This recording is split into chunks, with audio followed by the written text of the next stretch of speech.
Hi, I'm Dustin Abbott, and I'm here today to give you a look at how the sensor of the new Sony a7 III performs when pushed towards the extremes in the dynamic range. Now, in previous comparison series, I've compared cameras like the a7R Mark III with the Canon 5D Mark IV, the Nikon D850, and out of all of those cameras, I found that to this point, the winner when it comes to dynamic range has been somewhat of a toss-up between the D850 and the a7R Mark III with a fairly similar performance. Today I'm going to be comparing the a7R Mark III with the new a7 III to see if perhaps we have a new champ, as we did when it came to high ISO performance. And if you missed that episode, check it out here. In that episode, we found that the a7 III dethroned the a7R Mark III at the very ends of the limit. And so today we're going to look at the same thing when it comes to the dynamic range. And so let's jump in and let's see how these cameras shake out and see if we have a new winner. Okay, we're going to look at the dynamic range starting at the base exposure. This just gives you a baseline for looking at how everything should look. And so obviously equal exposure value as we climb up through the dynamic range here. And so this just gives you a look at, everything. Obviously there's a huge difference in the resolution of the two cameras. And so just note that difference. Also, don't read too much into any kind of differences in sharpness, in that they may not be focused identically, and so as a byproduct of that, this is about the dynamic range. So let's see what happens when we move one stop. So here on the a7 III, we have got an overexposure by one stop, and then in post I have reduced that back down one stop. And so let's see how it plays out here. You can see obviously it looks too bright, it looks overexposed, and so on the left side, but we can see on the right side that we were able to pull back that fairly easy one stop of exposure without any issues at all, and everything looks nice and clean. There's no hot spots, and so byproduct there, no problem. Now in this example, we have overexposed by two stops, and then in post have pulled it back down. And so looking at the image globally, you can see obviously still no problem. I mean, the image looks just fine. If we look at it at a pixel level, we can see that while everything was quite blown out here, as we look back here, it doesn't appear to me that we have any hot spots, any issues in anything here. Everything here looks pretty sound to me still at this point. Now at three stops, obviously our original image is looking pretty rough at this point. It's very clearly overexposed. And on the right side, we can see that after pulling it back down in post, once again, on a global level, it looks quite clean, and no problem there. If we take a look here a little bit closer, I think we're going to find that, for example, in this skull here, there is some detail that has been lost. And also potentially on this front fascia of the camera that has collected a lot of light. There's just some texture information that is starting to be lost here with a three-stop overexposure. Over on this lens, you'll also find probably a few hot spots that have not fully recovered, as you can see here. But for the most part, unless you're examining it on a very, very detailed, looking at it, at a pixel level, you probably could get by with this, and people wouldn't necessarily notice. Here at a four-stop overexposure, however, is where we see we have lost it. And you can see the image looks very blown out in the original, but you can also see, looking at the recovery here, where I've reduced it by four stops, that we have lost a lot of color information. The hot spots have very clearly, texture has been lost. And there's a practical limit to how much can be recovered from the camera here, and so that shows you your upper limit. We'll compare that to the a7R Mark III. So on the left you have the four-stop recovered image from the a7R. On the right you have from the a7 III. And so looking at them at a pixel level, I would say that it would be hard for me to be able to distinguish a difference between the two of them. They look roughly equal, and I'm not necessarily seeing anything that's been recovered on one that has been lost on the other. And so somewhere between that 3 and 4 stops, you'll see the practical limits of recovery on both of these cameras. And so around 3 stops you can get away with, somewhere between 3 and 4 you lose it. But all told, this is a strong performance. It is about a stop better than what we have seen on the high end from previous cameras and models and things like the 5D Mark IV. Now, if we start moving the opposite direction, here we have an underexposure by 1 stop and then the recovery in post. And so in this, we're going to be looking to make sure that we don't start to introduce a lot of noise into the image. And so as we see as we recover here, we can look at text and color. Everything looks still nice and clean. No issues that I can report here. And that's to be expected. We see a strong performance here in our autofocus area. There's no weird color banding that's been introduced from the recovery. Everything looks as it should. Now with a 2-stop underexposure here, we see that the original image is starting to look quite dark and, you know, kind of a little bit murky in terms of the colors. Here we see a much more pleasing image in the recovery. Everything looks nice and crisp. And if we look here at the details, I'm not really seeing any additional noise that's introduced here. Everything still continues to look nice and clean. In our autofocus area, no odd color banding that's introduced. Everything looks quite nice there. Now at a 3-stop underexposure, you can see that the original image is, you know, it looks in some ways like it could not be redeemed, but as we look on the right, it surprisingly can be redeemed quite well. And on a global level, you would have no issues with that recovery there, and that's certainly a very valuable thing. In terms of the introduction of noise or color banding, I'm looking, of course, on a 4K monitor. I am, you know, looking at the original images, and I still see a very, very clean result. Looking at it as a whole, there's no place where I'm seeing any kind of color banding that's been introduced, and the noise levels as well are certainly in a very, very acceptable zone.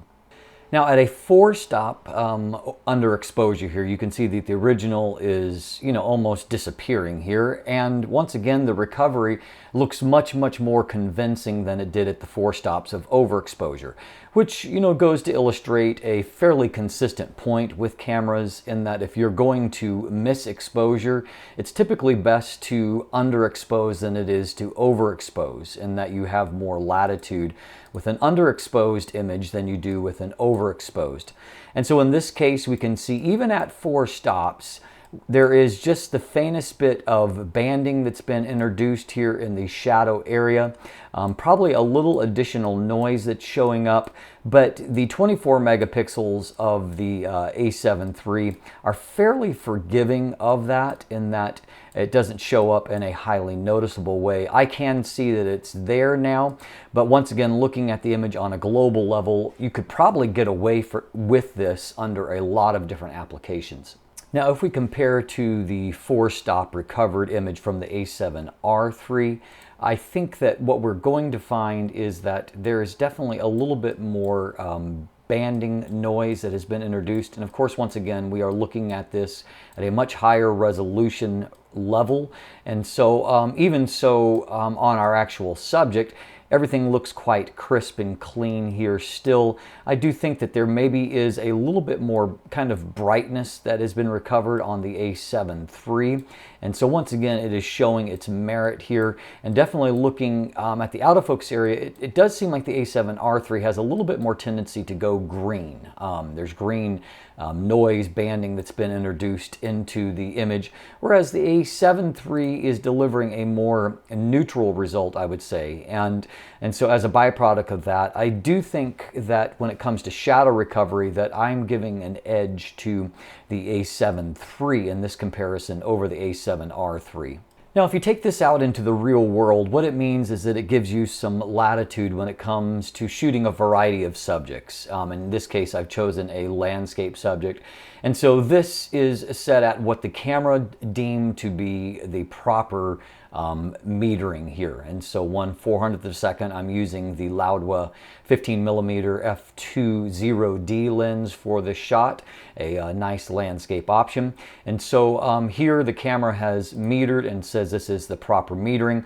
On the right side, and what I'll do is I'm going to jump in here to the develop module, and I'll just show you what I've done. I've basically just shown you how much you have to play with just using the sliders here. We've pulled the highlights completely down, we have pulled the shadows completely up, and I've done nothing else. Of course, you could play with the image more in terms of localized areas, you could play with the exposure a little bit, but I'm mostly wanting to just demonstrate to you how much latitude you have to play with when it comes to recovering an image here.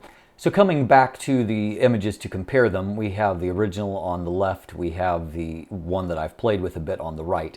And so we can see a few things here. Number one, we can see that we have a more consistent sky here on the right side, and in that we had a kind of a blown out area, and we had also lost maybe some of the proper color tone to the sky. We can see that that has been recovered here, and so we can also see more detail around the clouds and what information was there. And that to me is a huge thing. If there's features in the sky, I want to be able to pull those back in landscape images. We can also see, if we look at the right compared to the left, that we have recovered some of the basic color of the fresh leaves that are there, spring leaves, and also a little more definition around their edges. And so that's a positive there. Now, if we look towards the area that was shadowed, and I intentionally chose a scene that had some kind of blacked out, lost areas, we can see that we have also recovered quite a lot of information when it comes to like the textures on the structure here. If we look inside this here, you can see on the original, information was basically lost and it's recovered there, and I'm not able to see any additional noise that was introduced. Here at the edge of the frame, we can see that there's crushed blacks here on this evergreen tree here, and we can see that we can recover the detail there without any kind of issue, and even things so simple as in branches, just bringing back some information. Now, looking at the image as a whole, I mean, in this case, you may prefer the recovered image. Just note that when you have cameras that have as good of dynamic range as what these cameras do, that running everything to the extremes, while it may recover the most information, it won't necessarily produce your best image. And remember that things like shadows, and in some cases even blown out areas, are part of the storytelling of photography. But at the same time, I would prefer to have the latitude to play with than to not have it.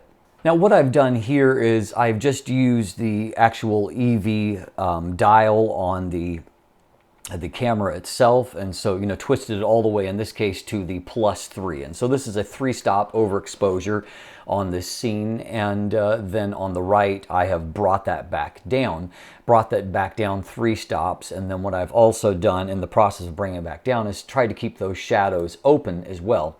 So in terms of the shadow information, of course, obviously there was lots of shadow information there before, and I could clearly recover that even further if I played with it a little bit more.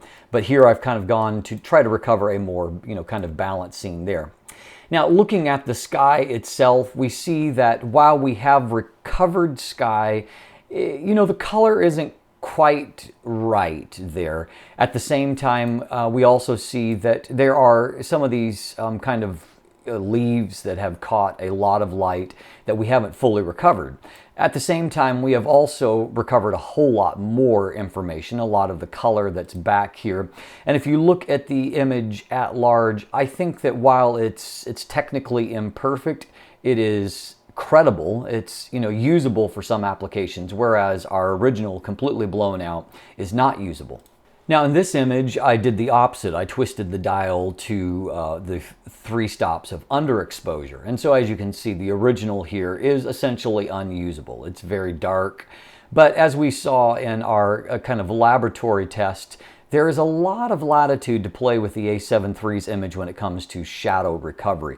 And so in this case, I was able to pull the exposures back and even dial in a little bit of shadow recovery. And as we can see, areas that were completely lost before have been recovered without really a lot of introduction of noise. Now, I think that if you could go in further than this, you would be able to see that there is a little bit of noise that's there on those board textures. But the reality is, of course, that we have recovered these very successfully without a whole lot of penalty. And over on this side, whereas this is completely crushed, we can see that those details have reemerged. So the plus for this is if you're dealing with an image, or for example, a lens that has heavy vignette, hopefully you're not making a habit of underexposing your whole images like this. But let's just say you've got an image or a lens that, vignettes heavily, as we have an example of here in the corner. If you have a camera that doesn't have great dynamic range, even just using a profile to recover that means you're going to introduce noise to the image. What we have seen here is that we have been able to recover this at a very, very low noise penalty. And the byproduct of this is it just adds to the flexibility of what you're able to accomplish. And so certainly on the low end of the range, a lot of pluses there. And so once again, if you're going to miss a shot or purposely go one way or the other, it's typically better to purposefully underexpose a bit to make sure that you have good sky information, and then you have a lot of latitude to play with shadows with the A7 III. One final real-world example to show you is in this portrait shot here. And so this was not an intentional underexposure so much as the conditions were very, very bright when I shot this image. And so as a result, it was somewhat tough to properly determine exposure value. And so here's where the advantage of having dynamic range comes in. Obviously on the left side, the original image, there's just some weird kind of crushed areas, and of course the skin itself is pretty lost here in the image. But the plus is that here where we have brought back, we have got very, very clean results where we've brought a lot of highlights back to the hair, and we have created an image globally that looks good. In some of these kind of crushed areas of shadow, we've been able to recover quite clean, and so byproduct is that for portrait shooters, it will allow you to do a lot more available light type shooting with the dynamic range of this camera, simply because you're paying very, very little penalty for restoring portions of the image or even targeting particular portions of the image to either add exposure or in some cases even to take some away. And so certainly a lot of plus there. And so as you can see, whereas at the top end of the range when it comes to overexposure, we got a roughly similar performance, and I didn't see an advantage for the A7 III. They were basically about equal. But on the shadow recovery, the underexposure end of the frame, we found that the A7 III produced even cleaner results than the A7R Mark III. Another thing I think that's important here to note when it comes to the color science of the two cameras, whereas they're producing pretty similar colors, I think, for the most part, what I am finding is that at the extremes, both at high ISO, but then also here in a shadow recovery, that there is less of a tendency to skew towards green. And we saw that at the ends of the dynamic range, how that, particularly in recovering shadows, that it introduced somewhat of a green cast to areas on the A7R Mark III. The A7 III is doing a much better job of staying neutral. And that tells me that maybe when playing with things like skin tones, you might also get a little bit more neutral, a little bit more flexible color science out of that. But certainly I'm very impressed by what I see out of the dynamic range of the A7 III. Let me just say on that note, whenever you talk about dynamic range, you get people that, basically say, who needs dynamic range? If you're a good photographer, then you're not going to be, having to recover these situations. The point I want to make here is not about missing something by 3 or 4 stops. I mean, sure, as a photographer, you need to learn to do a better job than ending up in those situations. But the reality is that there are sets of circumstances to where you have such an extreme of in a single scene of shadows and highlights that the ability to effectively recover either of those things can make a huge difference to the quality of your end result. So I would certainly rather have more dynamic range, and it doesn't make you a bad photographer to have a camera with good dynamic range. a good photographer will make the best of their equipment, whatever it is. On top of that, however, we have reached a place with dynamic range in cameras that I think that you do have to show some caution in the way that you approach things, and that it is possible to create images that are less pleasing to the eye because of dynamic range, and that you can recover shadow so much that you can end up with images that are somewhat flat, almost like a log type profile for video, where there is just, kind of some of the spark that comes from having, higher contrast. And so I guess the word to the wise is that you're going to need a little bit more of a delicate touch when it comes to processing images. At the same time, you have more creative options than you ever have before. So kudos to Sony for giving us a new camera that really has a pretty amazing sensor on it. And that, combined with a very effective focus system and a great price, ends up with a camera that is very, very compelling. I'm going to be back to give you my final review on that, and I will cover autofocus as a part of that final review, so stay tuned for that. In the meantime, you can look in the the description down below to find linkage to the ongoing image gallery that I'm adding to.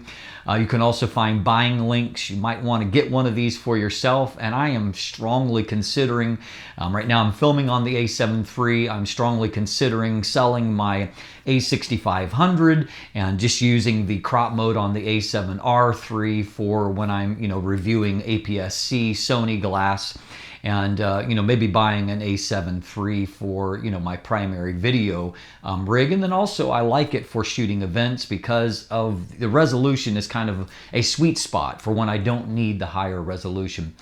And of course, Sony could help that along with the A7R Mark III and other type high resolution bodies by adding in a medium raw setting, which is kind of a gross oversight on their part. I digress. Thanks for watching today, and of course you can follow me on social media. You can sign up for my newsletter, and if you haven't already clicked that subscribe button, please do so. Thanks for watching. Have a great day.